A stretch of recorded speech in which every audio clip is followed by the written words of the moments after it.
Hello दोस्तों, आप सबका बहुत बहुत स्वागत है क्लास 12 केमिस्ट्री की इस लेटेस्ट वीडियो में। तो दोस्तों आपको कंटिन्यू बराबर वीडियो आपको प्रोवाइड की जा रही हैं, तो आपका भी काम है कि आप कंटिन्यू पढ़ाई करें। और दोस्तों अब जो है ना, आपके एग्ज़ाम में कोई ज़्यादा समय नहीं बचा है। आपके एग्ज़ाम के लिए केवल और केवल 6 महीने बचे हैं दोस्तों। इन 6 महीनों में आपको त्रैमासिक एग्ज़ाम देना पड़ेगा, हाफ ईयरली एग्ज़ाम देना पड़ेगा, प्री बोर्ड एग्ज़ाम देना पड़ेगा। तो अगर तीनों एग्ज़ाम का समय निकालें तो दोस्तों 2 महीना आपका एग्ज़ाम देने के लिए निकल जाएगा। अब 2 महीना निकला तो बचे कितने, 4 महीने। तो इन 4 महीने में दोस्तों आपको पढ़ाई जो है ना कंप्लीट करनी है। इसलिए अपनी जो आंखें हैं ना वो खोलिए, आंखें खोलिए और अपनी पढ़ाई को ना अच्छे से कंप्लीट कीजिए, अच्छे से पढ़िए, टाइम टेबल बना लीजिए और टाइम टेबल के अकॉर्डिंग अब आप पढ़ाई अपनी कीजिएगा। ठीक है, तो दोस्तों आज की जो वीडियो है, आज की वीडियो में हम पढ़ने वाले हैं ये ईंधन सेल। जी हाँ दोस्तों, ईंधन सेल जो हम पढ़ने वाले हैं, ईंधन सेल क्या होता है सब कुछ समझेंगे, कैसे क्या बनाया जाता है, सब कुछ एक एक चीज हम बहुत अच्छे से जानेंगे, समझेंगे। ओके। इसके अलावा दोस्तों आपको जो भी वीडियो आपको नहीं मिलती, जैसे हमारी यूनिट 3 चल रही है, कोई वीडियो आपको नहीं मिल पाती या फिर आपको है ना नोटिफिकेशन नहीं आ पाती, तो आप डायरेक्ट हमारे चैनल पे जाके चैनल की प्लेलिस्ट को एक बार चेक कीजिएगा, है ना, वीडियोस में देखिएगा तो वो आपको वीडियो मिल जाएगी। तो गलती से कभी क्या होता है, कुछ प्रॉब्लम, टेक्निकल प्रॉब्लम के कारण नोटिफिकेशन नहीं पहुंच पाती, तो आप चैनल पे जाकर उस वीडियो को देख सकते हैं। ठीक है, तो हम कंप्लीट करते हैं दोस्तों ईंधन सेल। तो दोस्तों इस सेल का नाम क्या है, ईंधन सेल। मतलब ईंधन को जलाया जाएगा और ऊर्जा उत्पन्न की जाएगी। तो ऐसा ही कुछ ये मेरे भाई सेल है। तो आपको समझा देते हैं। ऐसे सेल, कैसे सेल, ऐसे सेल जिनमें H2 मतलब हाइड्रोजन, CH4 मतलब मैथेन और CO मतलब कार्बन मोनोऑक्साइड। क्या बोल रहा हूं, ऐसे सेल जिनमें H2 हाइड्रोजन, CH4 मैथेन और कार्बन मोनोऑक्साइड आदि ईंधन, आदि ये सब क्या है, ईंधन है। आदि ये सब क्या है, ईंधन है।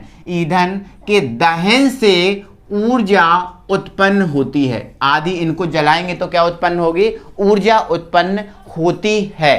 ठीक है, कौन से ईंधन को जलाना है, आपको लकड़ी कंडे को नहीं जलाने लगना कि सर लकड़ी कंडे ईंधन होते हैं, नहीं।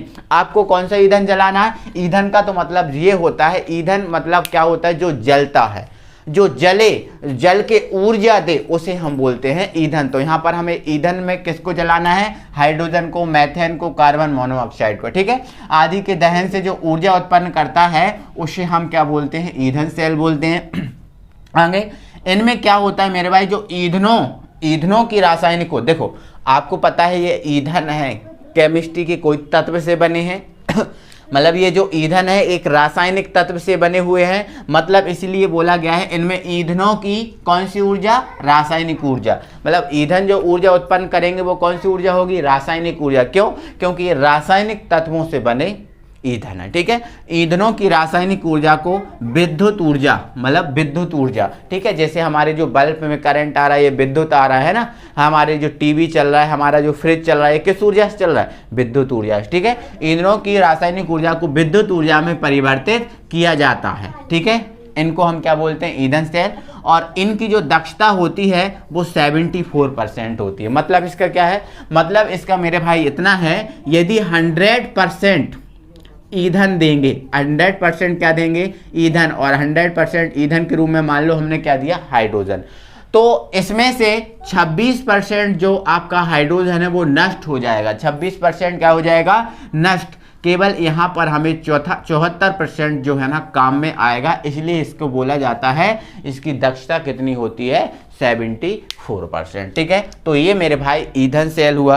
अब ईंधन सेल होते कौन कौन से हैं, तो ये कुछ एग्जाम्पल आप लिख लो, एक कुछ एग्जाम्पल, जैसे आपका हाइड्रोजन ऑक्सीजन ईंधन सेल, हाइड्रोजन ऑक्सीजन ईंधन सेल होता है। ठीक है, जैसे आपको ये दिखाया गया है, ये हाइड्रोजन ऑक्सीजन ईंधन सेल है, क्योंकि देखो यहाँ पर इसमें हाइड्रोजन प्रवेश कराई जा रही है और यहाँ से क्या कराई जा रही है, ऑक्सीजन प्रवेश करा रहे हैं। मतलब जिसमें हाइड्रोजन और ऑक्सीजन गैस को प्रवेश कराया जाता है वो कहलाता है हाइड्रोजन ईंधन सेल। तो ये हाइड्रोजन ईंधन सेल, हाइड्रोजन ऑक्सीजन ईंधन सेल है, जो आपको मैं समझाऊंगा, टेंशन मत लेना, ठीक है।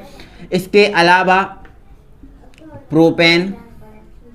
प्रोपेन ऑक्सीजन ईंधन सेल भी होता है, प्रोपेन ऑक्सीजन ईंधन सेल भी होता है। इसके अलावा आपका मेथेनॉल,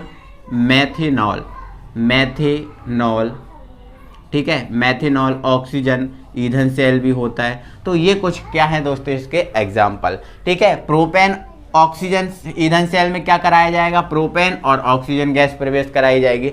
जैसे इसमें हाइड्रोजन और ऑक्सीजन प्रवेश करा रहे हैं, यहाँ से हाइड्रोजन यहाँ से ऑक्सीजन, तो प्रोपेन ऑक्सीजन वाले में यहाँ से प्रोपेन प्रवेश कराई जाएगी और यहाँ से ऑक्सीजन। और मेथेनॉल ऑक्सीजन सेल में क्या होगा, इस यहाँ से मेथेनॉल प्रवेश कराई जाएगी और यहाँ से ऑक्सीजन प्रवेश कराई जाएगी। तो ये कुछ क्या है दोस्तों एग्जाम्पल है।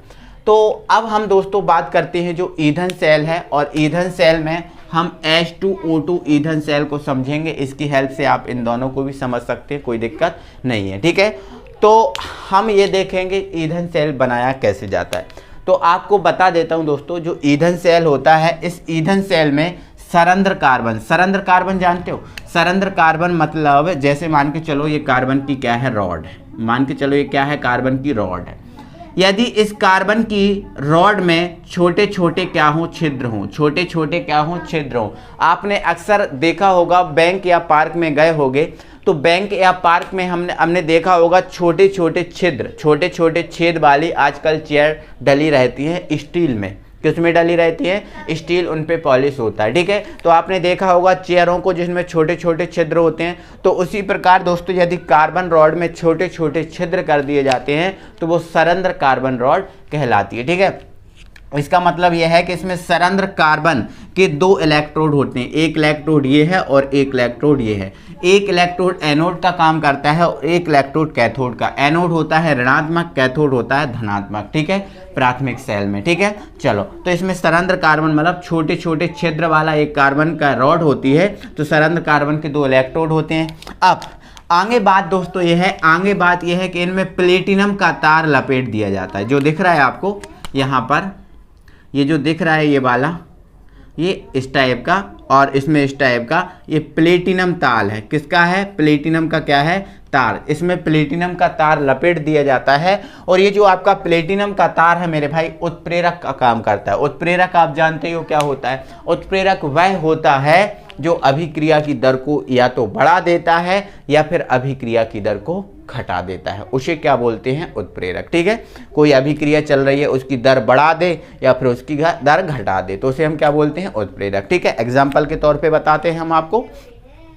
जैसे आपको पता है मेरे भाई, दूध से दही लगभग 5 से 6 घंटे में बनता है। 5 से 6 घंटे में क्या होता है, दूध से दही बनता है।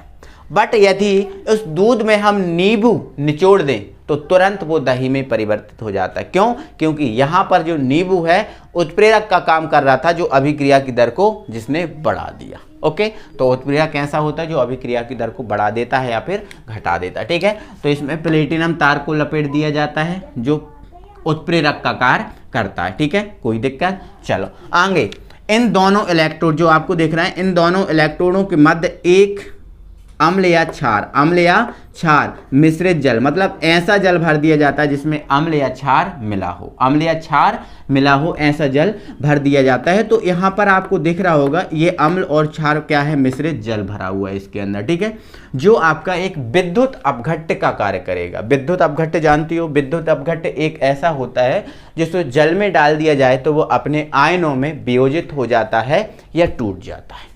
ओके, तो अम्ल या क्षार मिश्रित जल भर दिया जाता है जो किसका कार्य करेगा, एक विद्युत अपघट्य का कार्य करेगा। इसके अलावा आगे हम अगर बात करें मेरे भाई, तो यहाँ पर एक जो आपका इलेक्ट्रोड ये है और दूसरा इलेक्ट्रोड यहाँ पर है। इसमें से क्या करते हैं हम, एक जो इलेक्ट्रोड होता है जहां से हम हाइड्रोजन गैस प्रवेश कराते हैं, कौन सी गैस, हाइड्रोजन। तो यहां से हाइड्रोजन गैस प्रवेश करती है और यहां से हाइड्रोजन गैस बाहर निकल जाती है। उसी प्रकार दूसरा जो इलेक्ट्रोड होता है वहाँ से आप ऑक्सीजन गैस प्रवेश कराते हो और यहाँ से ऑक्सीजन प्रवेश करती है और यहाँ से ऑक्सीजन अपना काम करके वापस लौट जाती है। क्यों? यहाँ पर हाइड्रोजन और ऑक्सीजन का यूज ही क्यों किया? क्यों? कारण ये है कि यहाँ से हमने यूज किसका, हम किसका कर रहे हैं, कौन सा सेल बना रहे हैं, हम बना रहे हैं हाइड्रोजन ऑक्सीजन ईंधन सेल, इसलिए हमने हाइड्रोजन और ऑक्सीजन का उपयोग किया। ठीक है। इसके अलावा यदि ये प्रोपेन ऑक्सीजन सेल होता तो यहाँ से हम प्रोपेन गैस प्रवेश कराते और यहाँ से ऑक्सीजन। मेथिनॉल ऑक्सीजन सेल होता तो यहाँ से हम मेथिनॉल प्रवेश कराते और यहाँ से ऑक्सीजन। ओके, चलो क्लियर हो गया। अब आगे हम क्या करते हैं, दोनों इलेक्ट्रोड को तार की सहायता से जोड़कर एक बल्ब लगा देते हैं। बल्ब क्यों लगा देते हैं? क्यों? क्योंकि जब ये सेल धारा प्रवाहित करेगा, मतलब जब ये सेल में रासायनिक ऊर्जा किस में परिवर्तित हो जाएगी, विद्युत ऊर्जा में परिवर्तित हो जाएगी, तो ये जो बल्ब है ये बल्ब जलने लगेगा। और जब बल्ब जलने लगेगा तो इससे हमें ये ज्ञात हो जाएगा कि ये आपका जो सेल है विद्युत धारा प्रवाहित करने लगा, मतलब विद्युत धारा हमें देने लगा। तो जैसे ही हमें ये पता चल जाएगा तो फिर इन दोनों वायरों को यहाँ से निकाल कर किसी भी कूलर को, किसी भी पंखे को, किसी भी फ्रिज को हम सहायता से चला सकते हैं। बट इतना पावरफुल तो ये नहीं होता, बट छोटे मोटे प्रयोग के लिए इसका यूज़ कर सकते हैं। जैसे 5-6 बल्ब जलाना है तो जला सकते हैं, छोटा मोटा एक फैन चलाना है तो चला सकते हैं, इतना इसका उपयोग किया जाता है। ओके, चलो अब मेरे भाई जब हम इस सेल को देखेंगे, अगर हम इस सेल की, ये तो संरचना हो गई, अब इस सेल की क्या हो गई, संरचना। तो जब ये सेल कार्य करेगा तो इस सेल में कुछ अभिक्रियाएं होंगी, इस सेल में क्या होंगी,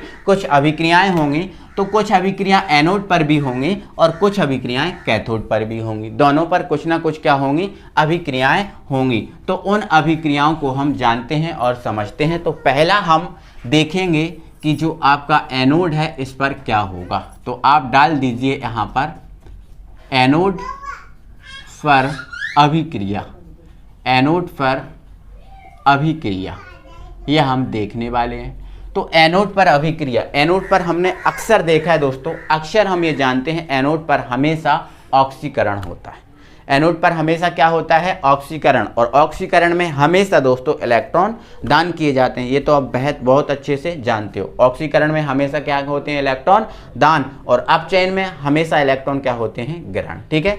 तो एनोड पर मेरे भाई क्या है, हाइड्रोजन। एनोड पर क्या है, हाइड्रोजन। आप खुद भी देख पा रहे हो एनोड पर क्या है, हाइड्रोजन। तो एनोड पर जो हाइड्रोजन है, ये एनोड पर हाइड्रोजन क्या करेगी, अपने इलेक्ट्रॉन दान कर देगी और ये 2 इलेक्ट्रॉन दान कर देगी। और जब ये 2 इलेक्ट्रॉन दान कर देगी तो यहाँ पर ये जो हाइड्रोजन है वो H+ में परिवर्तित हो जाएगी। बट कितने हाइड्रोजन है, 2, तो ये 2 H+ बन जाएंगे। क्योंकि आपको पता है एक हाइड्रोजन जो है ना 1 इलेक्ट्रॉन दान करता है, तो 2 हाइड्रोजन कितने इलेक्ट्रॉन दान करेंगे, 2, और यहाँ पर क्या बन जाएगा, 2। ये एनोड पर होगा। ये किस पर होगा, एनोड पर। अब इसी प्रकार कुछ कैथोड पर भी क्रिया होगी, तो हम यहाँ पर लिख देंगे कैथोड पर अभिक्रिया, कैथोड पर अभिक्रिया। ठीक है। तो कैथोड पर आपको पता है एनोड का जस्ट उल्टा, जो कैथोड होता है उस कैथोड पर क्या होता है मेरे भाई, एनोड का जस्ट उल्टा होता है, जस्ट उल्टा। तो ये एनोड पर, तो कैथोड पर, तो एनोड का जस्ट उल्टा, तो ये एनोड पर हुआ है तो इसका उल्टा कर दो, मतलब 2H+, एक सेकेंड, मतलब क्या हो जाएगा 2H+, ठीक है, और 2 इलेक्ट्रॉन, ठीक है, और ये क्या बन जाएगा, H2। ये क्या बन जाएगा, H2। ये हो जाएगा, कोई दिक्कत, ये हो जाएगा, कोई दिक्कत। कैथोड पर क्या होगा, इसका उल्टा हो जाएगा, इसका उल्टा कर दिया, ये हो गया। बट मेरे भाई एक चीज तो आप ये समझो, एक चीज तो आप ये समझो कि जो कैथोड है, इस कैथोड पर क्या है, ऑक्सीजन है। कैथोड पर क्या है, ऑक्सीजन। तो यहाँ पर कैथोड पर क्या बन गया है, हाइड्रोजन बन गया है, क्योंकि एनोड का उल्टा कहाँ होता है, कैथोड पर। तो कैथोड पर हाइड्रोजन आ गया और कैथोड पर पहले से क्या है, ऑक्सीजन है। तो क्या होगा मेरे भाई, ये जो आपका हाइड्रोजन है ये कैथोड पर उपस्थित ऑक्सीजन से क्रिया करेगा और क्या बना लेगा, जल बना लेगा। क्या बना लेगा, जल बना लेगा। और यहाँ पर जो कैथोड है, इस कैथोड पर जल का निर्माण हो जाएगा, जल का निर्माण हो जाएगा। तो यहाँ पर क्या हुआ, 2H+ बना, और 2H+ जो बना है इसका उल्टा कहाँ हो जाएगा, कैथोड पर। तो कैथोड पर ये फिर से वापस से क्या बना लेगा, H2, और कैथोड पर क्या है, O2 है, ठीक है। तो H2 और O2 क्या बना लेंगे, H2O बना लेंगे। तो कैथोड पर क्या बन गया, H2O। तो ये एनोड की अभिक्रिया हो गई और ये कैथोड की अभिक्रिया हो गई। और ये आपका जो सेल है, जब ये अभिक्रिया पूरी हो जाएगी और ये अभिक्रिया पूरी हो जाएगी तो ये सेल जो है ना धारा प्रवाहित करने लगेगा और ये बल्ब जो है ना वो जलने लगेगा, ठीक है। अब इसकी हमें संपूर्ण अभिक्रिया यदि बनाना है तो एनोड और कैथोड को आप जोड़ सकते हैं और इसकी संपूर्ण अभिक्रिया बन जाएगी। LHS में LHS जोड़ दो, RHS में RHS जोड़ दो, इसकी संपूर्ण अभिक्रिया कंप्लीट हो जाएगी। आई होप आप समझ गए होंगे, किसी भी प्रकार की कोई दिक्कत नहीं होगी। तो एक बार दोस्तों दिल से वीडियो को लाइक कर दीजिए, अपने फ्रेंड सर्कल में वीडियो शेयर कर दीजिए और मिलते हैं अगली वीडियो में। तब तक के लिए थैंक यू वेरी मच।